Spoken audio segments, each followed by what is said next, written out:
3 years, and the body still hasn't moved. 3 years, 36 months, 1,095 days, and the silhouette Kendrick Lamar carved into the chest of hip-hop on that humid May night still hasn't faded. It hasn't blurred, it hasn't softened. It hasn't been overwritten by a single bar, a single rollout, a single triumphant tour, or a single press cycle from anyone brave enough or foolish enough to test the gravity of what happened. And here's the part nobody wants to admit out loud, the part that keeps the whisper network of hip-hop awake at 4 in the morning, the part that makes label executives stare at ceilings and pretend they're not thinking about it. He didn't even empty the clip. Read that again, slower this time. Kendrick Lamar, the most surgical, the most patient, the most morally architected pen of his generation, looked at the man holding the throne, looked at the empire propping that man up, looked at the entire culture watching him with held breath, and chose mercy over annihilation. He had more. He still has more. And every single human being who walks past a microphone in 2026 knows it. So before we go any further, let me ask you something that I want you to actually sit with. If the man who delivered the most devastating moment in modern rap history pulled his hand back before the final swing, what exactly is everyone else competing for? What kingdom are they fighting over? Because the throne isn't vacant, the throne isn't contested. The throne is occupied by a quiet man from Compton who refuses to even acknowledge the room he's sitting at the head of. Stay with me, because tonight we're not recapping a battle. Tonight we're performing an autopsy on an entire era and naming the only architect still standing. Tonight we're walking through the wreckage with a flashlight and showing you exactly where the support beams cracked, exactly which fingerprints are still on the walls, and exactly why the smoke has refused to clear for 36 straight months. This isn't recap, this is forensic, and the body on the table has a name nobody wants to whisper in their own studio. Let's rewind the tape. Not to the diss, not to the bars, to the moment before the moment, because that's where the real story lives, and that's the angle every single recap missed. Every recap so far has shown you the explosion. None of them have shown you the fuse. And the fuse is where the lesson lives. The fuse is where the legend was actually written in pencil before anybody knew there was a draft. The night of Meet the Grams wasn't a rap event. It was a structural collapse disguised as a song. Picture it like a building demolition, the kind where you don't notice the charges have been planted until the pillars sigh and the concrete folds inward on itself. That's what Kendrick did. He didn't punch a man. He pulled support beams out of an entire ecosystem. He didn't go for the chest. He went for the foundation. And when foundations go, everything above them follows. The streams, the reputation, the mystique, the aura, the narrative, the fan base certainty, the press cycle, the label confidence, the radio loyalty, the cultural alibi. All of it collapsed inward at once, in real time, while the world refreshed timelines and forgot how to breathe. RZA, yes, that RZA, the architect of Wu-Tang, a man who lived through Pac and Big, who watched coasts go to war, who has heard every great lyrical murder hip-hop has ever committed, RZA stood up and said something nobody saw coming. He didn't compare him to a peer. He didn't compare him to a contemporary. He reached back into the holy archive, into the sacred shelf where only the untouchable writing lives, and he placed Kendrick beside Nas writing, "I Gave You Power." Let your nervous system absorb that. A founding father of the genre, a man whose word in this conversation carries the weight of a constitutional amendment, looked at the world and said this kid from Compton just matched one of the most prolific writing feats in the history of recorded rap. Not approached it, not flirted with it, matched it. That's not a compliment. That's a coronation in real time, performed by a king on a king. And the second that comparison left RZA's mouth, something shifted in the spiritual ledger of hip-hop. Because once a Wu legend tells you who the writer is, the argument is over. The argument was always going to be over. The argument was over before you and I started having it. The argument is over before any rebuttal even gets typed. You can't outrun a verdict that comes from the men who wrote the verdict book. Now let me bring you to the part of this story that nobody is telling correctly. Stat Quo described the night perfectly, and I want you to picture it the way he painted it, because this metaphor is going to live inside your brain forever once you hear it. Imagine a village. Imagine the moon, full and white and watching. Imagine the entire culture standing in that village square, waiting to see who the monster was, waiting to see who, when the moonlight finally hit them, would transform into something the rest of us could not contain. Everyone was looking around. Everyone was guessing. Everyone had a theory. Everyone had their favorite suspect. And then, slowly, calmly, almost reluctantly, the quiet man stepped forward, the disciplined one, the principled one, the man who barely tweets, who barely talks, who barely shows up to the parties. And the moonlight hit him. And that's when the village learned that Kendrick was the werewolf the entire time. Not the loudest one, not the flashiest one, not the richest one. The one who had been operating the entire time on a frequency the rest of the genre couldn't even tune into. The wolf had been wearing a hoodie and a humble face for years. The wolf had been hiding in plain sight. And on the night the moon finally rose high enough, hip-hop discovered that the man it had been quietly underestimating was in fact the apex predator of the era. The teeth had always been there. We just hadn't earned the right to see them yet. The claws had always been there. We just hadn't lived through a winter cold enough to reveal them. You want to talk about a moment? That's not a moment. That's a paradigm shift. That's a generational reveal. That's the frame after which nothing in the genre looks the same. That's the kind of reveal screenwriters spend entire careers chasing and never land. That's the kind of scene professors will be teaching in classrooms 100 years from now. And here is the cold, uncomfortable, unkind truth that every Drake supporter, every fence-sitter, every neutral commentator has been forced to swallow in slow, agonizing sips for 3 full years now. The ether shifted that night, and it has not for a single second, not for a single sunrise, not for a single billboard cycle, not for a single carefully orchestrated comeback campaign, shifted back. Not once, not partially, not symbolically, not even for an afternoon. The vibe in the room belongs to Kendrick. It has belonged to Kendrick. It will continue to belong to Kendrick. And anyone telling you otherwise is selling you something. Probably a tour ticket, probably an album rollout, probably a brand deal that requires you to forget what you saw with your own eyes. Let's talk about the man on the other end of that song, because the part of this story that absolutely deserves to be re-examined under a brighter light is what happened to Drake, not in the immediate aftermath, but in the slow, grinding months and years that followed. Because what looked like a loss in May turned out to be something far more permanent than a loss. It turned out to be an exposure event, a career-defining, legacy-rewriting, narrative-altering exposure event the likes of which this genre had never produced before and may never produce again in our lifetimes. Drake had everything. Let's be honest about that. He had numbers most artists will never sniff. He had global reach that turned his name into an industry by itself. He had a tour in motion. He had a label apparatus the size of a small nation behind him. He had algorithm tailwinds. He had radio loyalty. He had an army of co-signers ready to flood every comment section. He had brand partners. He had owl iconography burned into the retinas of half the planet. And he still walked into a fight he had absolutely no business stepping toward. He still picked up a phone he should have left on the table. He still laced up gloves for a sparring session against a man who turned out to be carrying a scalpel and 3 years of preparation in his pocket. And what came back at him wasn't just bars, it was a mirror. The most painful weapon you can swing at a public figure isn't a punchline. It's a mirror held up at exactly the right angle in exactly the right room on exactly the right night. Kendrick held up the mirror. The whole world looked. And the reflection that came back wasn't the carefully cultivated icon Drake's team had spent 15 years airbrushing into the public consciousness. The reflection that came back was something else entirely. Something he could not retweet his way out of. Something he could not subtweet his way around. Something he could not push up his way past on Instagram Live. Something he could not buy, sue, or stream his way out from under. You can hear the echoes of that mirror in every conversation that has happened about Drake since.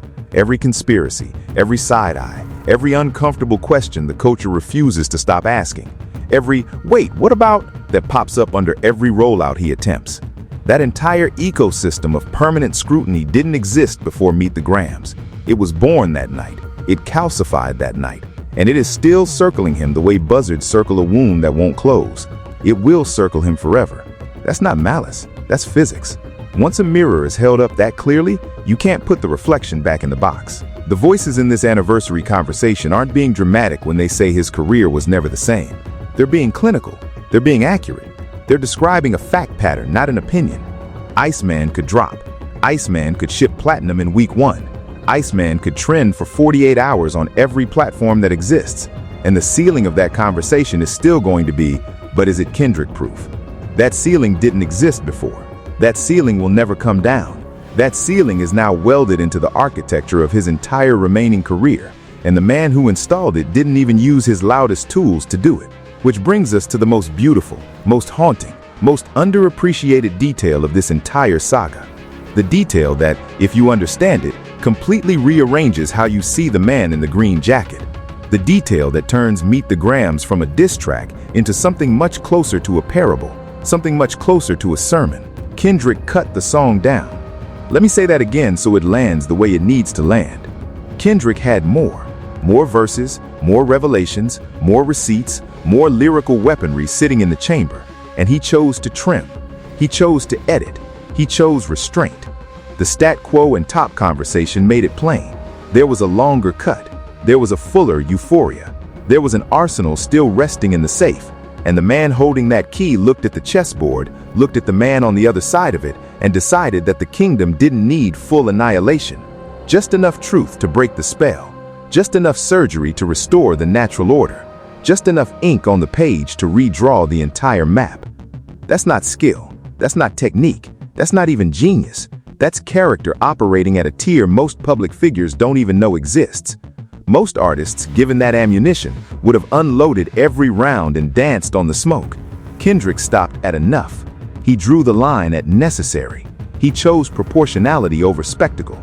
And that single creative decision, the decision to leave bullets in the chamber, is what separates a great rapper from a generational moral architect. It's the difference between a fighter and a philosopher. It's the difference between a rapper and a prophet. It's the difference between the man we keep talking about and every man we are quietly forgetting. Now, zoom out with me, because this is where the unique angle of this entire story finally reveals itself. And once you see it, you will never unsee it. Forget the battle. Forget the bars. Forget the streams. The real story of the last 3 years isn't who won. The real story is who shaped the room everyone else has been forced to live in ever since. And that is the question that the recaps keep dancing around without ever naming. They show you the punch. They never show you the wallpaper that punch hung on the wall. They show you the explosion. They never show you the city that got rebuilt around the crater. Look at the cultural sky right now and tell me what you see. The renewed obsession with writing, who shaped that? The renewed scrutiny of authenticity, of identity, of who's really from where and who's really doing what. Who forced that conversation onto the table? The last unified moment in mainstream hip-hop, the last time the entire culture stood in the same room and reacted to the same thing at the same second. Who handed that moment to the genre? The new measuring stick that every rollout, every album, every feature, every freestyle is now quietly compared against? Who installed that ruler? The standard against which the very word rapper is now defined. Who carved that standard into stone? One name, one pen, one man. One quiet, disciplined, principled man from Compton who refused to be rushed into history and ended up writing it anyway. One man who didn't ask permission, didn't request a meeting, didn't book a press tour, and still rearranged every chair in the building. Kendrick Lamar didn't just win the night. Kendrick Lamar redesigned the building. Every single artist working today, including the ones who hate him, including the ones who pretend they don't think about him, including the ones whose teams quietly send Google alerts about him, is now operating inside a structure he renovated. They are walking through doors he installed. They are competing on a field whose lines he redrew. They are playing a game whose rules he rewrote in red ink while the league was still arguing about the score. They are tenants in a house he built, and rent is due every time they pick up a pen. That is the doctrine. That is the Kendrick Lamar doctrine. And the most chilling part of the doctrine is that he wrote it without holding a single press conference, without giving a single victory lap interview, without dropping a single triumphant social post about it. He wrote it the way prophets write, through silence, through work, through showing up exactly when principle demanded and disappearing exactly when ego would have stayed. He wrote it the way the great ones always do, with his absence as loud as his presence, with his patience as sharp as his pen. Justin Hunt, the company man, said something in this conversation that should be carved into the wall of every recording studio in America. He said this was the last time the monoculture gathered in one place, the last time hip-hop laughed together, gasped together, danced together, theorized together, posted together, reacted together. One unified room, one unified pulse, one unified moment. And the architect of that gathering wasn't an algorithm, it wasn't a label, it wasn't a brand deal, it wasn't a streaming push. It was a man with a pen, a principle, and a refusal to be rushed. A man who reminded an entire fragmented genre what it used to feel like to belong to something bigger than a feed. That is power, real power. The kind of power that doesn't need to announce itself because the air announces it for you. The kind of power that doesn't trend because it doesn't have to. The kind of power that doesn't beg for the room because the room rearranges itself the moment he walks in.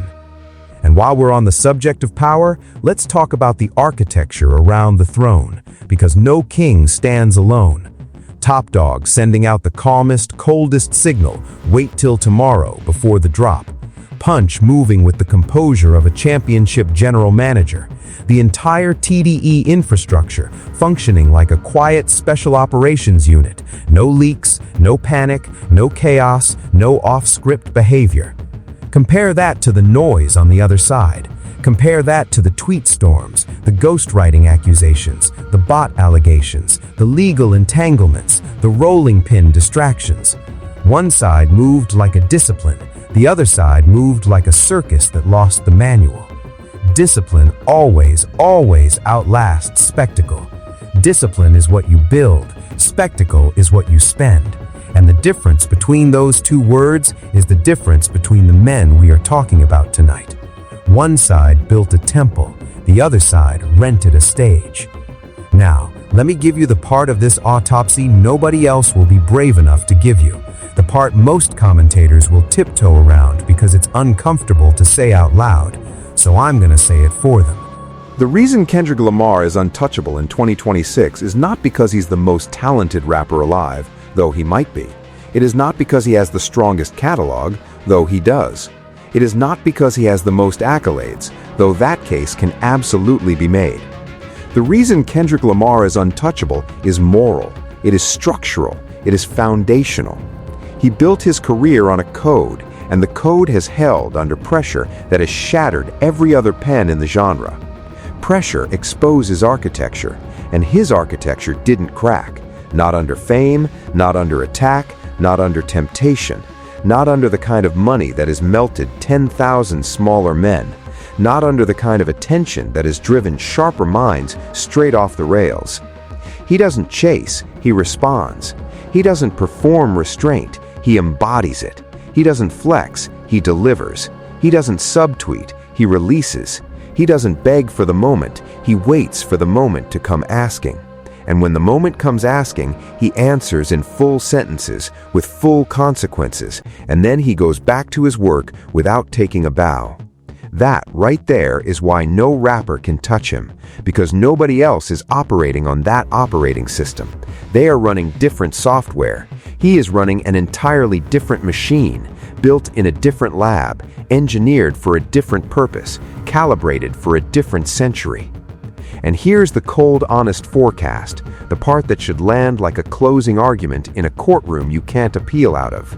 As long as Kendrick Lamar continues to write, continues to wait, continues to refuse the bait, continues to deliver only when delivery is required. The throne is not contested. It is not negotiable. It is not up for debate. The next era of hip-hop will be measured against the standard he set on the night the village learned who the werewolf was. Every album will live in that shadow. Every feud will be compared to that surgical strike. Every supposed king will be weighed against the man who stopped before the final blow, because the final blow was beneath him. And the ammunition, it's still there, still in the chamber, still loaded, still patient, still waiting for principle to call. The most terrifying weapon in hip-hop right now isn't the song Kendrick already released, it's the song he already wrote and chose not to. That song lives in a vault. That song breathes in the dark. That song is the reason every pretender hesitates before saying his name. That song is the silence at the dinner table when somebody almost mentions it and somebody else changes the subject. That song is everywhere and nowhere at once. That song is why the whole genre still flinches when his stage name pops up in a thread. So the next time you hear someone tell you, this is the new king, this is the new wave, this is the new face of the genre, pause, smile, and ask the only question that actually matters in 2026. Has the moonlight hit them yet? Have they stepped into the village square? Have they shown the culture what they really transform into when the pressure is full? Or are they still operating in costume, still performing for cameras, still riding momentum that someone else built for them? Are they playing king, or have they earned the crown? Have they been tested, or have they only been promoted? Have they survived a real winter, or have they only posed for photos in a designer coat? Because the werewolf already revealed himself, the throne is already occupied, the doctrine is already written, and the man holding the pen still has more in his pocket than the rest of the genre has in its entire discography. 3 years later, the body still hasn't moved, the crown still hasn't shifted, the vault is still full, the pen is still loaded, the moon is still hanging high over Compton like it's waiting for the next chapter to be written. And the only honest sentence left to write about the state of hip-hop in 2026 is the same sentence we should have been writing the morning after Meet the Grams dropped. The verdict was always going to be the same. We were just slow to read it. Kendrick Lamar isn't winning. Kendrick Lamar already won. And he won so completely, so patiently, so principled, so quietly, so surgically, that the rest of the genre is still trying to figure out whether the war is over or whether the war is just beginning the second he decides it is.